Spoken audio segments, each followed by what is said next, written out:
wabarakatuh. Sahabat-sahabat RN yang terbaik, alhamdulillahirobbilalamin. Kita bersyukur semoga sahabat-sahabat semuanya diberikan kesehatan dan juga keberkahan dari Allah Subhanahu wa taala. Sahabat-sahabat RN yang terbaik, kita bersyukur alhamdulillah saya hari ini didampingi putri saya lagi, Iva Starlista. Alhamdulillah hari ini insya Allah kita akan membawakan topik yang juga cukup menarik ya sahabat-sahabat. Mudah-mudahan ini juga bermanfaat untuk sahabat-sahabat, wabil khusus sahabat-sahabat muda yang sedang merintis karir, merintis kehidupan, merintis setelah memasuki dunia kerja. Kira-kira demikian sahabat-sahabat. Nah, kamu kan alhamdulillah sekarang sudah mulai merintis. Jadi kalau zaman papanya sudah pasti, zaman papanya dan mama sudah pasti akan berbeda dengan zaman kalian ya. Nah, untuk itu barangkali saya juga ingin menggali lebih dalam terkait dengan proses yang kamu jalani. Nanti kita tanya-tanya bedanya seperti apa dibanding zaman papanya dulu ya, kira seperti itu. Nah, ini kan kamu sudah tinggal di Palembang, juga mengajar di Universitas Sriwijaya. Alhamdulillah juga kamu sudah diterima CPNS di dosen Universitas Sriwijaya. Pertama ya pasti ucapkan hamdalah ya, alhamdulillahirobbilalamin. Yang berikutnya kan sebetulnya nggak cukup sampai di situ, kamu kan pasti akan menjalani kehidupan lebih lanjut. Nah, barangkali yang ingin nanti kita tanya adalah bagaimana kesiapan mental dan implementasi di lapangan. Pertama yang mungkin saya tanya aspek mental dulu dah. Niat kamu apa sih sebetulnya?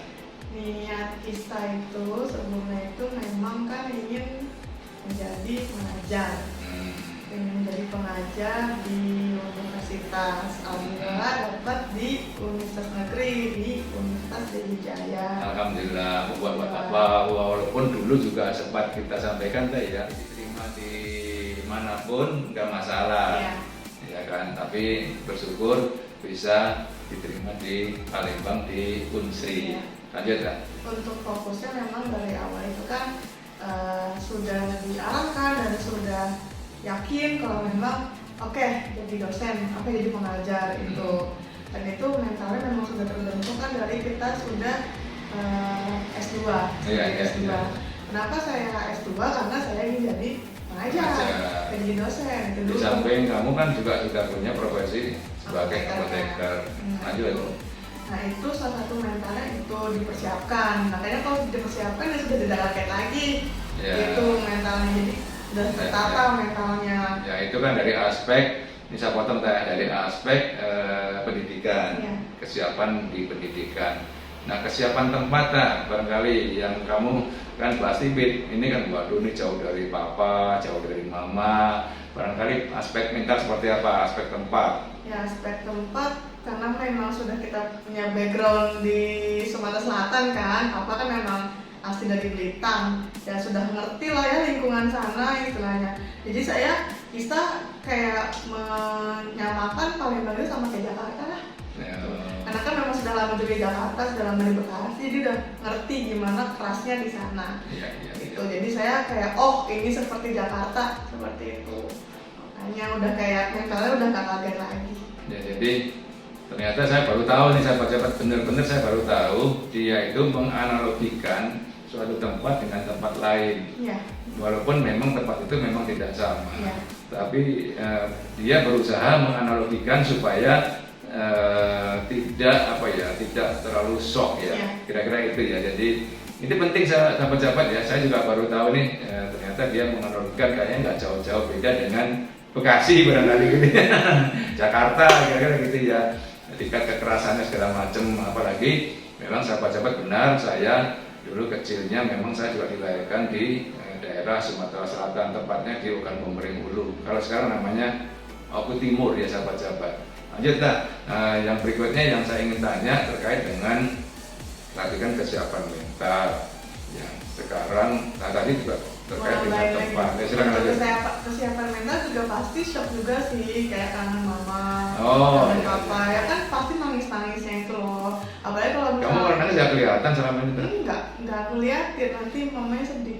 Kalau mamanya kalau misalnya sedih, ya udah, ya akhirnya apa sih yang perlu dirilis gitu kan, ya paling nonton, paling jalan itu sih, apa enggak melihat lingkungan baru kayak zaman-zaman awal itu saya kayak misalnya ngatasin kebosanannya itu lihat ke Unsri, ke tempat kerja Indralaya, jadi saya ke perpustakaan sendiri. Ya.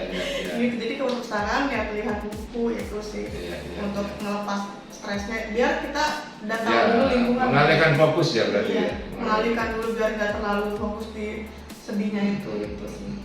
Nah, bisa mungkin maju dikit biar gambarnya. Nah, tambah cantik kan.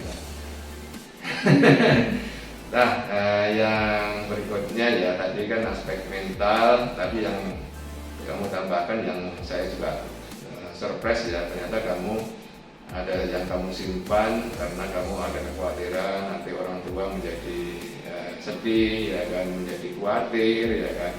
Ya, itu bagus sekali kamu bisa memanage itu sendiri, kira-kira itu. Nah, ini barangkali juga untuk tips untuk teman-teman, sahabat-sahabat muda.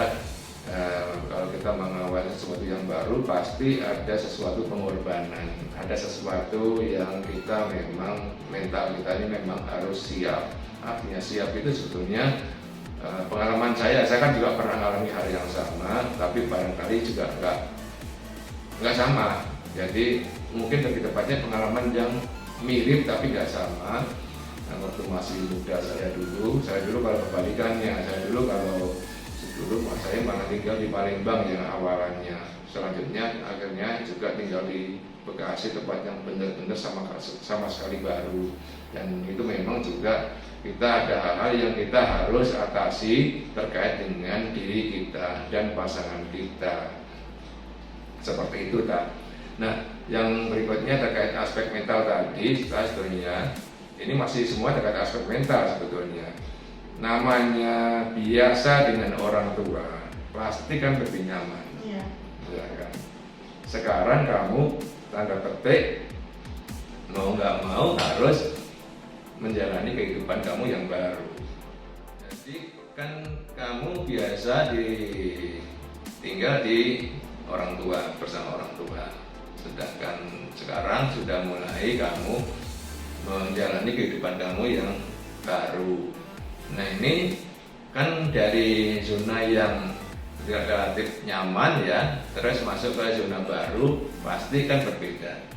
Seberapa besar kamu mengatasi ketidaknyamanan tadi? Ketidaknyamanan tadi karena memang sudah dididik papa, sudah dibiasakan untuk hidup mandiri dengan cara ngekos, dari S1, S2 ngekos, terus juga kita ya harus pinter-pinternya beradaptasi sih, gitu, biar kitanya nggak terlalu shock dan terlalu kayak mikirin ini jauh nih dari papa mama gitu. Itu harus beradaptasi, jadi kita juga harus istilahnya punya lingkungan sendiri, kayak misalnya udah punya lingkungan pertemanan atau sudah punya lingkungan pekerjaan, di lingkungan pekerjaan seperti itu. Misalnya di lingkungan pekerjaan udah punya teman-teman kerja nih, nah kita deketin teman-teman kerjanya, sering-sering sharing biar gak kaget. Kan banyak juga kan teman kerja yang asalnya tidak sama dengan tempat kerjanya kan, nah sering-sering sharing lah gitu, sering-sering bonding lah istilahnya gitu. Jadi kita kayak ada rasa, oh kita sama nih gitu, kita ada rasa satu pernasipan ya bahasanya gitu. Iya. Apalagi kamu beberapa kali pernah cerita ya, ada juga rekan seprofesi kamu sebagai dosen juga berasal dari luar daerah kan ya, artinya di luar daerah Sumsel atau Palembang. Itu kan juga bisa saling sharing ya, supaya menambah kegiatan, juga nambah jejaring, sehingga kamu bukan melupakan ya, artinya tidak terlalu fokus kepada era lama. Jadi masa-masa yang lama bukan berarti dilupakan, tapi dialihkan kepada hal-hal yang sifatnya produktif, kan kira-kira demikian lah, jadi seperti itu. Nah, kan kamu kan ada di dua komunitas, ada di Unsri juga ada di dunia kerja di kamu sebagai apoteker. Itu seperti apa bedanya kan? Bedanya kalau apoteker kan lebih praktisi ya, lebih ke praktek. Ya bedanya kita ketemu pasien langsung, kita layani pasien. Enggak, artinya tingkat nyamannya itu lebih nyaman di Unsri atau di kamu profesi sebagai apoteker? Kalau nyaman, kalau bisa sih dua-duanya nyaman. Oh, alhamdulillah. Dua-duanya nyaman karena itu kan semuanya balik lagi ketemu manusia ya. Ada sosialnya ya, itu nyaman dan itu kayak ngerasa oh ini loh. Tapi bedanya kalau misalnya praktek kan mungkin lebih jelimet ya, lebih jelimet, banyak urusan yang lain-lain yang harus diurusi gitu kan. Kalau misalnya dosen kan lebih ke tridharma, ke pengajaran, pengabdian, sama penelitian gitu sih. Kalau misalnya untuk apoteker kan lebih jelimet, lebih banyak urusan-urusan yang kecil mikro-mikronya. Ya, ini sahabat-sahabat mungkin sekalian kita share ya. Jadi ini bagian yang saya didik anak-anak saya, khususnya putri saya ini yang Viva Starlista ini, untuk nanti punya income itu tidak hanya linear.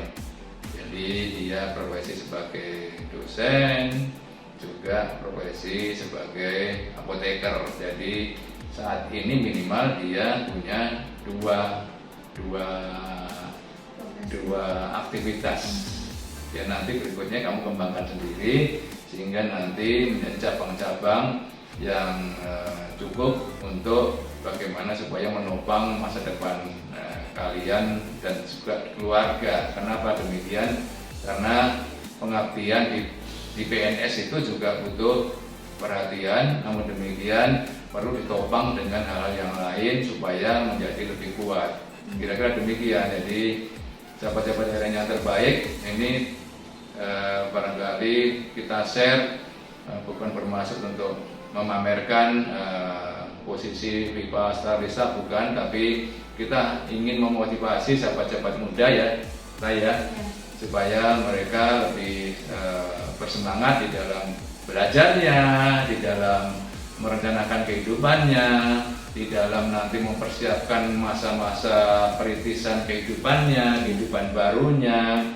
Dan beruntungnya anak-anak muda sekarang itu relatif lebih dimudahkan. Ada beberapa aspek yang membuat anak-anak muda sekarang dimudahkan. Yang pertama, zamannya sudah zaman bukan perintisan, artinya sebagian besar orang tuanya sudah berusaha untuk memfasilitasi seberapapun fasilitas dari orang tua biasanya ada, ya, bentuknya apapun ya. Yang berikutnya yang kedua, didukung dengan era teknologi IT yang luar biasa, ya, seperti itu. Dan tapi juga di sisi itu ada kelebihannya, ada kekurangannya. Kompetisi semakin keras, semakin berat. Nah, ini yang perlu disiapkan oleh sahabat-sahabat atau teman-teman adik-adikku yang masih merintis perjalanan hidupnya. Barangkali yang perlu dipersiapkan sekarang itu adalah kesiapan untuk berkompetisi. Nah, kalau kamu sendiri seperti apa tadi? Untuk berkompetisi ya? Untuk berkompetisi balik lagi ya kita harus update ilmu, terus juga update informasi juga, terus juga kita juga harus punya pembaruan tuh kayak misalnya kalau saya kan sebagai dosen pengajar, kita pengajarnya ada pengajaran kayak gimana nih gitu kan, ada yang baru apa nih, ada yang bisa tambah-tambahin nih, ada suatu hal, ada inovasi yang baru dan bagus gitu yang dipakai. Sebenarnya kita tuh hidup sebenarnya kopas aja sih, kita ngikutin pembelajaran yang sudah ada, tapi ya gimana lagi kita mengaplikasikannya, terus kita melakukannya gitu. Ya, betul memang kuncinya di zaman modern sekarang, apalagi dengan dunia IT yang semakin kencang sekarang ini, sebetulnya yang dibutuhkan adalah kreativitas. Nah, kreativitas itu yang menunjang itu ya memang kita harus selalu satu update, ya kan. Yang kedua ya kita harus melakukan perubahan-perubahan, walaupun perubahan itu sekecil apapun, kita melakukan perubahan-perubahan dalam rangka untuk memperbaiki secara berkelanjutan. Contoh tadi metode pengajarannya diperbaikilah supaya nanti memudahkan mahasiswanya, memudahkan anak didik, dan berikutnya juga menggunakan teknologi yang juga dalam rangka supaya waktunya juga lebih cepat dan lain sebagainya. Itu dari sisi pengajaran. Mungkin dari sisi kamu nanti profesi apoteker, barangkali nanti harus memperbaiki manajemennya, pelayanannya dan lain sebagainya. Itu juga menjadi penting ke depan, karena yang akan menang ke depan itu memang kalau sudah kualitasnya sama, itu sebetulnya pelayanan dan kecepatan. Nah, itu keramah tamahan juga menjadi bangsa orang timur seperti kita, bangsa Indonesia, penting tetap kita kedepankan. Ada lagi yang ingin sampaikan, Bang? Ada lagi kayak misalnya kita kan baru awal-awal nih, baru istilahnya merintis ya. Ya jangan hitung-hitungan sih. Oh iya. Jangan terlalu hitung-hitungan. Saya kerja di segini kok cuma digaji segini. Saya kerja segini sudah banyak kok digajinya kok standar. Itu sih. Karena kita kan masih merintis ya. Istilahnya masih kayak anak baru. Masih belajar, anak baru masih dilihat dulu gitu kan. Ya kita harus tahu tempat juga, harus bisa beradaptasi dengan baik. Apapun yang dikasih tugasnya ke kita, ya kita okein aja selama masih dalam jalur yang baik gitu. Betul, itu memang penting, dan itu juga akan menyebabkan beberapa sahabat muda atau teman-teman kita mengalami ketidaknyamanan. Karena apa? Kok gajiku cuma sekian, ya kan? Padahal mungkin jangan-jangan waktu masih bersama orang tua dikasih uang sakunya lebih dari itu setiap bulannya barangkali, ya kan. Ini juga barangkali menjadi kesiapannya harus disiapkan, artinya harus sadari semenjak awal.